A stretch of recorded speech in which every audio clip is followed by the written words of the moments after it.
All India रेडिओला मोठा धक्का बसलाय. सेंट्रल ॲडमिनिस्ट्रेटिव्ह ट्रिब्युनलने अर्थात कॅटने ऑल इंडिया रेडिओला नवीन रेडिओ जॉकींच्या भरतीसाठी ऑडिशन घेण्यास बंदी घातली. ही बंदी का घातली आणि यामागील काय आहेत कारणं?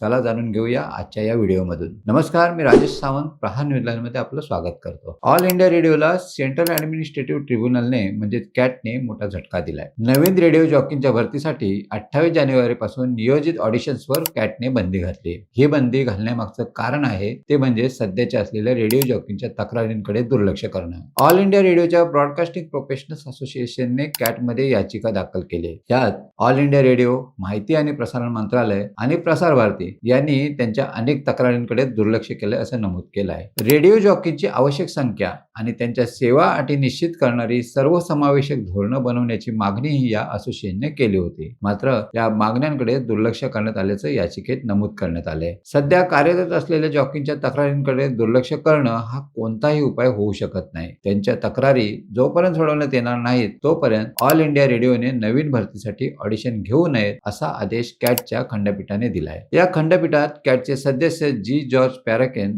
आणि मंजुलिका गौतम यांचा समावेश आहे. कॅटने पहिल्याच सुनावणीत निकाल देताना ट्रिब्युनलने माहिती आणि प्रसारण मंत्रालय, प्रसार भारती आणि ऑल इंडिया रेडिओला रेडिओ जॉकींच्या तक्रारींवर विचार करून त्या सोडवण्याचे निर्देश दिले. सध्याच्या जॉकींना त्यांच्या तक्रारींकडे लक्ष वेधण्याचा कायदेशीर हक्क असल्याचंही कॅटने निकालात नमूद केलंय. या निर्णयामुळे सध्याच्या रेडिओ जॉकींना दिलासा मिळालाय. तेव्हा कॅटच्या आदेशानंतर तरी आता ऑल इंडिया रेडिओ आणि संबंधित मंत्रालय जॉकींच्या तक्रारी सोडवणार का, त्यांच्या समस्या जाणून घेणार का, हे पाहणं महत्त्वाचं ठरणार आहे. कॅटचा निर्णय रेडिओ जॉकींच्या भवितव्यासाठी पुढे किती महत्त्वाचा ठरणार आहे हे लवकरच समोर येईल. सध्या तरी कॅटच्या या निर्णयानं ऑल इंडिया रेडिओच्या नवीन भरतीला ब्रेक लागला आहे एवढं मात्र निश्चित. तुम्हाला ही माहिती कशी वाटली कमेंट्समध्ये नक्की कळवा आणि अशाच नवनवीन व्हिडिओ पाहण्यासाठी प्रहार न्यूज लाईन चॅनलला लाईक, शेअर आणि सबस्क्राईब करायला विसरू नका. धन्यवाद.